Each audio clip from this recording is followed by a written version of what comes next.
the $1.7 billion jackpot, and America's lottery addiction. Two winning tickets, one in Missouri and one in Texas, will split the $1.787 billion Powerball jackpot. It's the second largest in U.S. history, according to the New York Times. Billion-dollar jackpots have become so far more common after changes to Powerball and Mega Millions raised ticket prices and tweaked the odds. But behind the headlines is a sobering truth. Lotteries are funded by those who can least afford it. Americans spend about $100 billion a year on lottery tickets. More than on movies, bizarre to me. More than on music and sporting events combined. For many lower income households, lottery spending is striking. Families making less than $30,000 a year spend around $400 annually on tickets, roughly 1% to 2% of their income. For some, that's the equivalent of a month's worth of groceries. And psychology plays a role. Media saturation fuels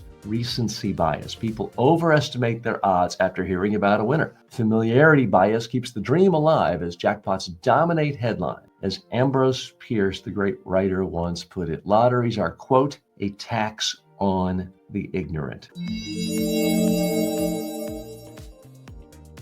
Apologies if that sounds condescending. He said it, not me. Okay, let's get to what's really significant here. What's the real message here? Every day we see more and more headlines about lottery, bigger lottery winnings, $1 billion. As soon as it's going to be trillions of dollars, it's all a scam to take money out of your pocket. Sorry if this offends you. Only stupid people play the lottery. Save your own money. Invest in something where you're guaranteed to win, yourself or a real company with real stock.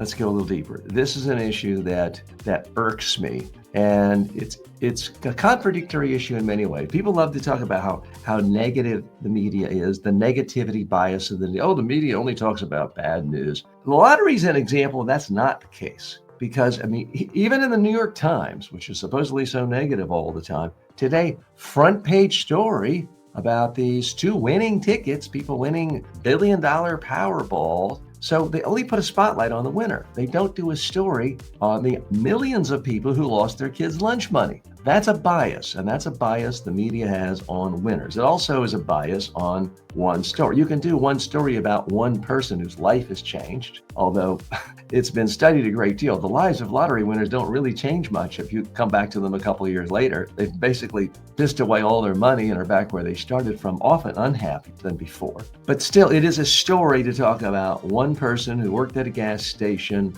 won $1 billion, and now all these good things happen and they can buy everything and quit their job. If you're a journalist, you can write a story like that. You cannot knock on the door of every single person in the community who spent $2 or $5 or $25 and spent their kids' milk money buying a lottery ticket. It's not possible to write a story like that. So it doesn't get written. It doesn't get on YouTube. It doesn't get on TikTok. It doesn't get anywhere. So we don't think about it. It's kind of the same way where, so many people go to the beach. Oh, we got to be careful. There could be sharks out there. Let's look for sharks.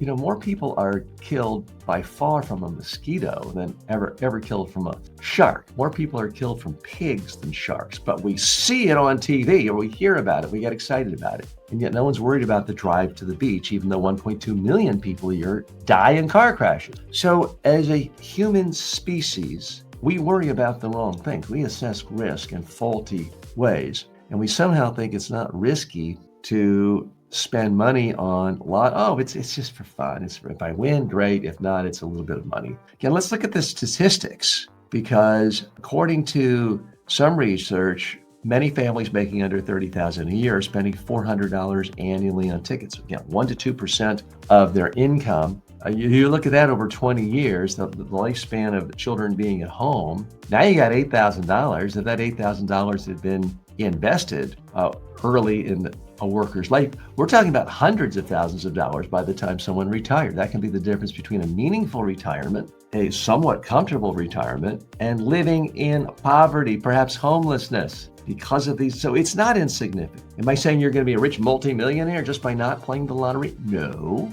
But I am saying, why let other people play you? Why be the easy mark? And that's what you are if you play the lottery. And for that matter, pretty much any gambling in a casino. You're an easy mark. You are a sucker. You might as well walk around with a giant t-shirt that says, I'm a sucker willing to give you my money for nothing in return. So that's why I want to talk about it today and put a spotlight on it, because it's not harm. It seems like harmless fun, and any one $2 ticket, sure, you could make the case it is harmless. We all waste money on something. We all spend some money on entertainment, but can't you find something more entertaining? Buy a book, read the book, give the book to someone else, give hours of actual joy, intellectual enrichment, instead of buying a ticket and scratching off or waiting for that number to be called out. It may give you joy, but that's some of the lowest levels of joy.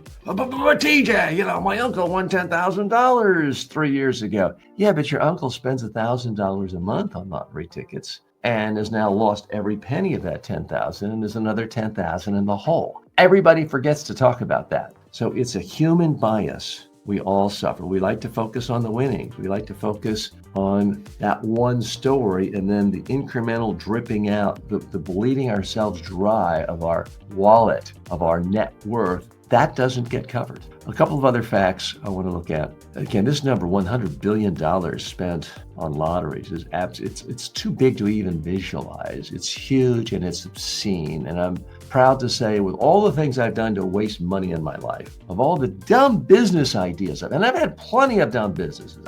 I had 7 different radio shows go belly up in the 1990s. I had websites go belly up. So believe me, I have plenty of experience doing dumb things with my money, but at least I was investing in myself. At least I was investing in my own businesses, my own dreams, my own vision. When you invest money in a lottery, you're investing in someone else. And let me tell you whose vision it is. It's a slick, slimy politician who says, hey, I got to pay for these stupid kids' school, and I don't want to pay taxes, and I don't want to go to my rich contributors and get them to pay tax. In fact, I want to pander to my richest contributors and tell them, hey, I'm going to cut your taxes, and I'm going to stick it to the poor, stupid people in our state. And we're just going to tell them that their lottery is going to pay education, when really we're just taking money away from that pot to put over in this pot. So that's who you're supporting. You're supporting cynical politicians. That's why in the last 40 years, we've seen states go from, nope, we're not going to have a lottery. That's immoral. That's gambling. A lot of states with religious right leaders and some with Democrats who cared about poor people were the same. Nope, we're not going to do it. We're not going to have a lottery. Nope. Where are they now? They're all like, yes, we want a lottery. Yes, we want a lottery. Absolutely. Give us that lottery cash. That's what's happened in state after state after state in America. And the result is we've taxed wealthier people like me a lot less. And we tax poor people a lot more, but call it a tax. Oh, it's not a tax. It's not an income tax. It's just, we're going to put enough ads on local sports shows and local news shows, bombarding you, reminding you, you can be a millionaire if you buy the lottery. And that's what happened. So some more stats. The 2 tickets split this $1.7 billion Powerball prize on September 6th. Over a dozen jackpots have topped $1 billion since 2016, and that's supposed to get us excited. We're supposed to think, oh, wow, if the pot's that big, I might as well get in. Well, no, that's a reason to not get in. That means your odds go down because more people are playing. The biggest jackpot ever was $2.04 billion in California, 2022. And I'm sorry to see California is just as bad, worse than all these other states that are doing it. And the jackpots turn into media spectacles and tourist stops. People start going into other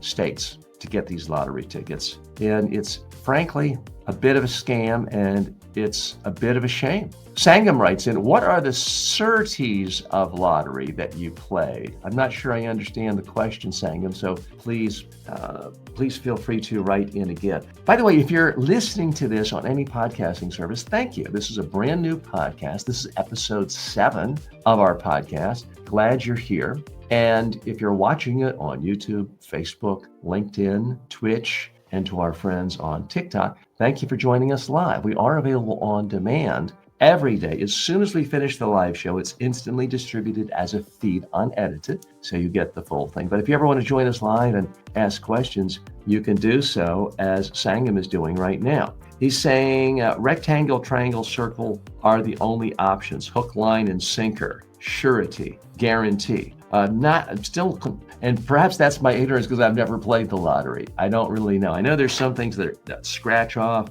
some things you pick numbers, but I don't really know. I think all of this lottery stuff, frankly, is nonsense and poison and is an excuse to not try to figure out how to create value in the world. It's asking for something for nothing. Now, you can say rich people want something for nothing. They're always wanting an extra tax break. They always want some government handout. Nobody's a bigger corporate welfare queen than Elon Musk. He's gotten so many billions of dollars of federal subsidies and tax benefits. So I'm not suggesting in any way that poor people, lower income people, people with incomes of $30,000 or less are uniquely looking for some handout or grift. But I do think it's a part of this mentality where our society says, I deserve something for nothing. You do not deserve to win the lottery. What you deserve is an opportunity to use your talents, to get some kind of an education, to create a product or service, put it in the marketplace, and be compensated for it. Whether you work for a big company, a government, your own company, a startup, that is what you deserve. So Sangam's talking about their derivatives in U.S. lottery. Again, I know what derivatives are, but I have no idea what you're talking about. We're going to come back and talk about a related subject to this in just one moment, and it relates to, unfortunately, some sad news about the state of young people in America.